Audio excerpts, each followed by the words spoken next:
Welcome to Singapore Property Talk Law. We're here to give you the real scoop on the property scene in Singapore. That's right. Today, we're tackling something that's becoming, well, a pretty big issue for many condo owners: aging buildings. It's a growing concern, definitely. Yeah, I mean, just imagine this. You're all set for a trip, bags packed, ready to go, Mm. and boom, all the lifts in your block are down. You got to lug everything down, 21 flights? Oof, that's rough. It's not just a bad dream for some people here, it's actually happening. It really highlights the sort of silent challenge. It really does. So our mission today is to really get into the big problems with Singapore's older condos. We're talking failing infrastructure, money troubles, and the tough choices owners are facing. We'll look at why it's happening, what it means if you own or maybe want to buy an older place. Exactly. And also what's being done about it, community efforts, potential policy changes. This Yeah. is stuff you need to know. Absolutely essential if you're in the market or own property here. So do us a favor like this deep dive and hit subscribe so you don't miss out on our next ones. Okay, let's jump in. All right. It feels like this topic is getting, well, more urgent as Singapore gets older, right? When we say a building is aging, what does that actually involve? Good question. It's basically the natural life cycle. The key parts of the building, lifts, pipes, wiring, they reach the end of their expected lifespan or sometimes go beyond it. So it's not just about looking a bit dated. Oh, definitely not. It impacts safety, how things work day to day, and of course, your property's value. It's fundamental. Okay, let's unpack this. Singapore feels new in many ways, but the condos, some have been around a while. What do the numbers say? The stats are quite revealing. Right now, about 31% of all condos here, that's around 836 developments, are 30 years old or more. 31%, that's nearly a third. It is. And here's the kicker.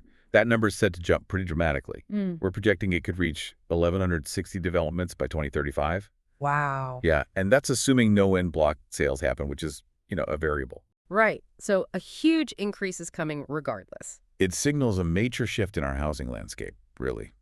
Creates challenges, maybe some opportunities too. So when we talk about these infrastructure problems in older buildings, is it just normal wear and tear or something more serious? It's often more than just routine wear and tear. We see common themes. Frequent lift breakdowns are a big one. Which is more than just annoying, I guess. Much more.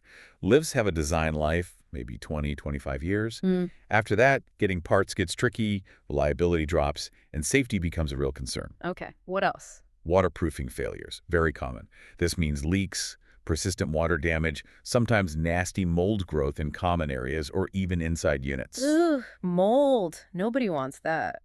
Especially not here. Tell me about it. Yeah. And then there are the electrical systems. Old wiring, old switchboards, Yeah. they might not meet today's safety standards. So risk of power cuts or even worse? Potentially, yes. Increased risk of electrical faults or fires. These aren't just abstract worries. No, you're right. There have been some quite public examples, haven't there? Absolutely. Look at Lakeview Estate up in Thompson. It's 48 years old now. Right.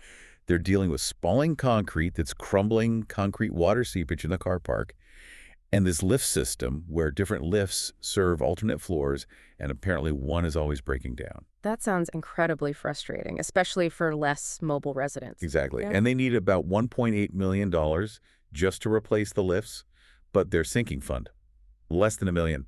Big gap. That's a huge shortfall. It really drives home how these issues affect daily life, quality of life, and safety. It's not cosmetic. Precisely. And often these physical problems, the concrete, the lifts, they point to a deeper issue. Usually it's financial. Ah, okay. So this must be the sinking fund dilemma we hear about. Sounds like it causes a lot of headaches for condo owners. That's the one. Yeah. It's the financial heart, like you said. If the sinking fund is weak, the whole development suffers. Can you break down what these funds are actually for? Maintenance and sinking funds? Sure. So you have two main pots of money. The maintenance fund covers the day-to-day stuff. Cleaning. Security, pool cleaning, small repairs. Pretty Okay. straightforward. Right? Then there's the sinking fund. This is the big one, meant for the long term. Major repairs, replacing really expensive things like the roof, the lifts, the main plumbing. Yeah. Big capital projects. So essential for the building's future health. Absolutely critical. Without a healthy sinking fund, you're heading for trouble. But the problem seems to be this undercollection. Why are so many condos in this situation? Was it just poor planning? It's a key part of the problem. Many MCSTs, the management corporations, were set up decades ago. The contributions they set for the sinking fund back then were often just too low. They didn't predict costs would rise so much. Exactly. They didn't properly account for inflation or how much more expensive major repairs would become over 20, 30 years.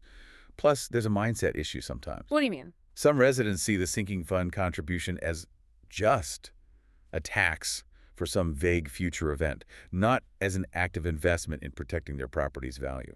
Ah, I see. So they resist increases. Precisely. When the MCST says, hey, we need to raise the sinking fund contribution, people push back because they don't see the immediate need or they just see it as another cost. So what happens when the funds just aren't there for a major repair? What are the consequences? Well, the main one is the need for a special levy. The MCST basically has to go cap in hand to all the owners and say, we need a big chunk of cash right now for this urgent repair. Like a sudden large bill. Exactly. And these can be substantial amounts. Yeah. Understandably, this often meets strong resistance. It can cause real financial hardship, especially for retirees or people on tight budgets. I can imagine. Leads to arguments, I bet. Big time. It often leads to deadlocks in annual general meetings, AGMs. People vote against the levy, crucial repairs get delayed, sometimes for years. The problem just gets worse. And that must damage relationships within the condo community, too. Definitely strains neighborly relations. Financial disagreements are never pleasant. And think about smaller developments. Ah, yeah. The cost is spread over fewer people. Right. So each owner's share of a special levy can be cripplingly large. Much higher pressure. It sounds like a balancing act. You mentioned earlier this potential conflict between owners who plan to live there long term versus investors maybe hoping for an en bloc sale. Yes, that's a really tricky dynamic. Owner-occupiers generally want the place well-maintained, comfortable, safe for the long haul. They see the value in investing in upkeep. Makes sense. But an investor, especially one banking on a collective sale soon, might see things differently. Their priority might be to keep costs absolutely minimal in the short term to maximize their return. So they might vote against raising funds or doing major repairs? Potentially, yes. They might argue, why spend money if we're selling soon, even though an en bloc is never guaranteed. This clash of interests makes getting consensus really difficult. It stalls necessary work. It can completely paralyze decision-making. Essential upgrades get deferred, the building deteriorates, and ironically, that can hurt the en bloc potential anyway. It's a classic collective action problem. Truly a difficult situation. Okay, so let's shift gears a bit. For listeners who might be looking at buying an older condo, or maybe already own one and are worried, what practical advice can we offer? What should they be looking out for? Right. This is where being smart and doing your homework is absolutely vital. First off, age and condition. You need to look really closely. Beyond just the listing photos. Way beyond. Look for signs of wear cracks in tiles, water stains on ceilings or walls. Check if the plumbing fixtures, the aircon, the water heater, look old or work properly. Assume things might need replacing sooner rather than later. Definitely. If the condo is over, say, 20 years old, mentally budget for potential big-ticket items like electrical upgrades or plumbing work down the line. Expect more frequent repairs generally. Okay, condition checked. What about the lease? That's number 2. Remaining lease and tenure. This is huge. How many years are left on the lease directly impacts the property's value and how easy it will be to sell later. And the en bloc dream. Well, yes, the lease length matters for en bloc potential. Longer is usually better.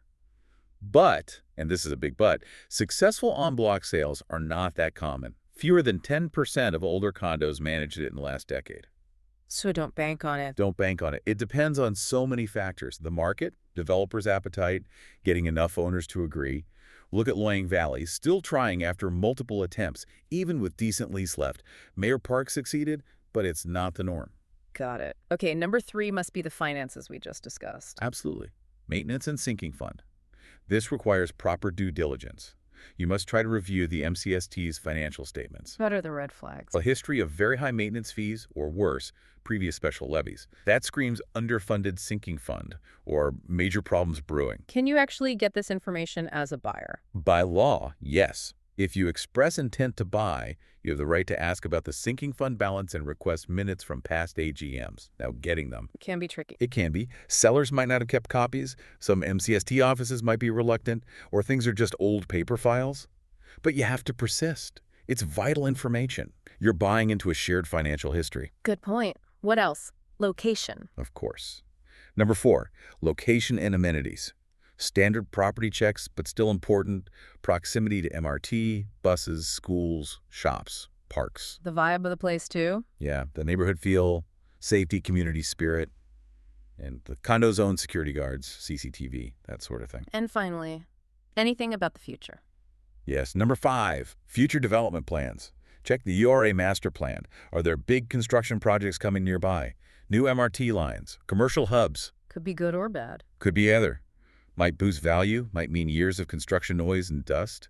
You need to be aware of what's planned for the area. So the bottom line is research, research, research, and maybe get professional help. Definitely. A good agent, maybe even a building surveyor for an older property. Yeah. Don't just look at the price tag. Be informed. Okay, these challenges are clearly significant. But it's not hopeless, right? People are looking for solutions. Yes, thankfully. There's movement happening. The Building and Construction Authority, BCA, they're aware and they've been talking to MCSTs and managing agents. Trying to understand the problems better. Exactly. Focus groups, discussions, trying to figure out best practices. They're also reviewing the main law here, the Building Maintenance and Strata Management Act, the BMSMA. To maybe give MCSTs more power or clearer guidelines? Potentially, yes. To strengthen how condos are governed and make it easier for MCSTs to actually get upgrades done. What kinds of specific solutions are being floated by experts or owners themselves? There are quite a few interesting ideas, things like mandatory training for people elected to MCST councils. Makes sense. They're managing millions sometimes. Right. And maybe accreditation for the managing agent companies they hire. Also, talk about government-backed loans to help fund major repairs. Ah, to ease the burden of those special levies. Possibly. Maybe even with means testing for owners who really can't afford it. Clearer rules, too, on what counts as essential maintenance versus, say, an optional improvement like a fancy new playground. Good point. Lift replacement versus playground. Different priorities. Totally. Other ideas include mandatory building checkups, technical audits at certain ages, setting minimum recommended levels for sinking funds, and just more public education, helping owners understand why topping up funds is so important. Learning from HDB, maybe? Their estates are old, but often well-kept. That's often cited, yeah. Town councils manage HDB maintenance quite effectively, so there might be lessons there for the private sector. It's good to hear things are being discussed. And we have examples of condos that have managed to turn things around. We do. Inspiring ones, actually. Yeah. Remember Fernwood Towers? The place with the lift breakdown, forcing the guy to walk down 21 floors? Mr. Manasawala, yeah. Well, he got elected as the MCST chairman. And he successfully pushed through a $1.7 million special levy to overhaul all the lifts. Wow. How did they manage that? They offered installment plans over 24 months, making it more manageable, about $320 a month per household on average, depending on unit size. So, leadership and a practical payment plan. Exactly. And the result? New lifts, better maintenance overall, and healthier financial reserves for the future. Shows what could be done. That's a great success story. Any others? There's Sanctuary Green. The council chairman there, Ashoka Taru Sengupta, also managed to get residents to agree to increase both the sinking and the management funds. How did he convince them? By using data. He presented clear arguments based on current costs and, crucially, projected future needs, upcoming big repairs. Built trust through transparency and facts. So, clear communication and data are key. Absolutely. These examples really show that if you're proactive about maintenance, if you build up those reserves, you can keep the place livable and protect everyone's investment. Okay, so wrapping this up, it's clear the challenges for aging condos in Singapore are pretty serious. Infrastructure, money, getting owners to agree, it's complex. It is. A lot of moving parts. But, as we've heard, it's not insurmountable. With good planning, solid financial management, and owners working together, these homes can stay safe, valuable, and good places to live. Definitely. And it does leave you with a bigger thought, doesn't it? No. Well, as Singapore keeps aging, the choices made today by individual condo owners, by MCSTs, by policymakers, they're not just about one building's leaky roof or one owner's investment return. I mean, it's bigger than that. Yeah. These choices are really shaping the future fabric of our city. How sustainable are our older housing estates going to be? How do we manage this collective asset for the long term? It's about more than just property. It's about our shared urban environment for generations to come.